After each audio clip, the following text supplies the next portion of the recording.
With so many different kinds of snow retention, how do you know which one is right for your metal roof?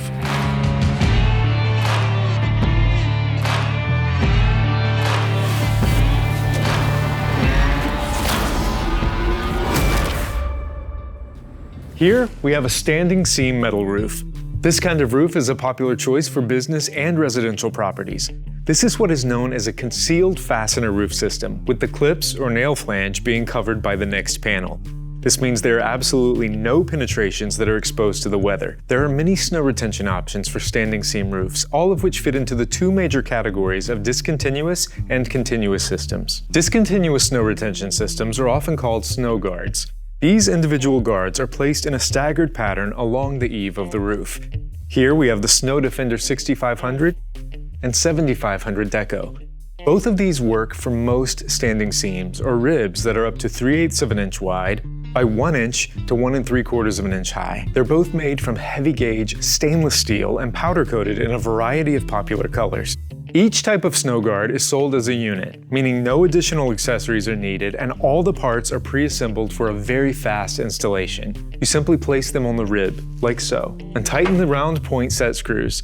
The set screws dimple the panel rib, but they don't puncture it. Remember, the whole point of a hidden fastener roof is to keep it puncture-free.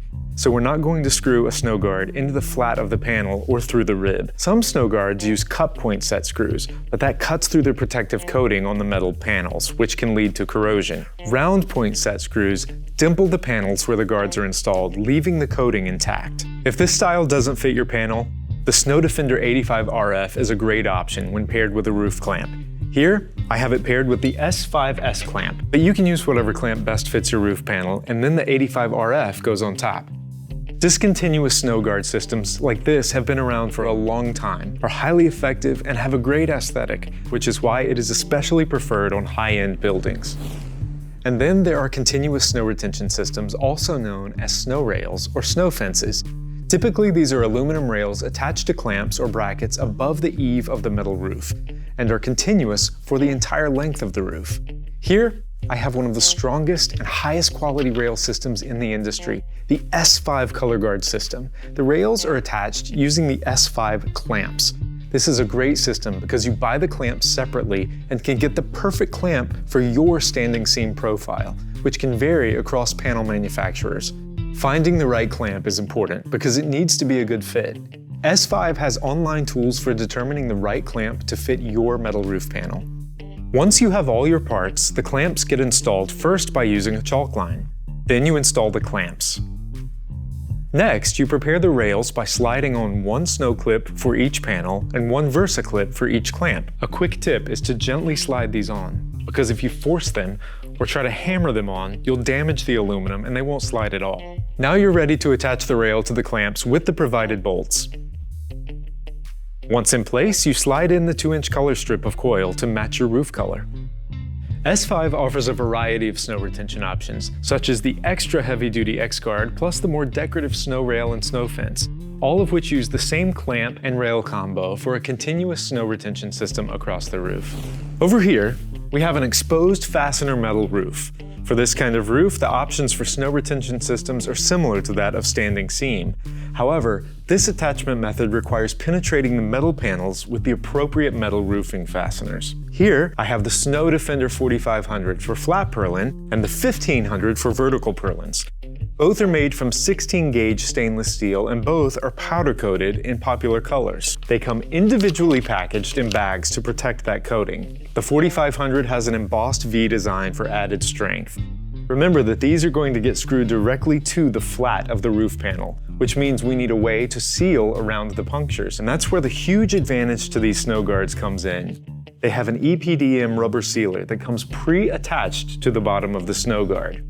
You simply place them above your purlins and fasten them through the pre-punched screw holes using a number 12 or number 14 screw for maximum holding strength. The EPDM rubber sealer seals between the roof and the snow guard.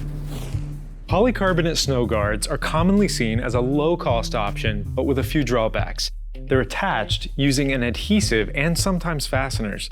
Polycarbonate snow guards that rely on adhesive alone are really relying on the holding strength of the paint to the metal roof. which can fail over time. How do you quantify the holding strength of the paint anyway? Plus, the adhesive has been known to break down over time because of UV exposure. So it's usually a good idea to use fasteners and not rely on the strength of the adhesive or the paint alone. But even with fasteners, polycarbonate may become brittle over time and break down. So even though polycarbonate snow guards may cost less individually, the cost of the adhesive and the fact that they require more units to reach the needed holding strength makes the system more expensive than some of these mechanically fastened snow retention systems. These are just a few of the many exposed fastener snow guards on the market. But just like the standing seam snow guards, these will be arranged in a staggered pattern along the eave of the metal roof. There are also rail systems for exposed fastener metal roofs that either attach to roof clamps or brackets like this color guard system from S5, or directly to the panel like this rat guard, also known as a snow bar. Something to keep in mind with the rat guard, though they may seem like a good option because they are inexpensive, they're not recommended for several reasons. Unlike snow guards or the S5 brackets that have a pre-applied butyl sealant or EPDM sealer, these rat guards are attached metal to metal. When the metal moves through expansion and contraction, the fasteners can work loose, breaking the seal around the penetration. And the low profile means it's easier for leaves and debris to get trapped against the rat guard, which traps moisture and can lead to staining and eventually paint failure. Because this kind of snow rail can be made on the job site with a portable brake, there are just too many variables to allow for adequate testing to know how many you need and what is its point of failure. And finally, I don't recommend snow bars like this because without the testing, there is no manufacturer warranty. There is no one to stand behind the product, which means all liability falls on the installer and the property owner. Snow retention is such an important topic that there is no way to include everything in a single video. But we at Levi's have a number of great resources, like an awesome snow guard calculator, installation guides, articles, and case studies to take your education to the next level. Reach out to a Levi's expert today for all questions about snow retention on metal roofing. Thanks for watching.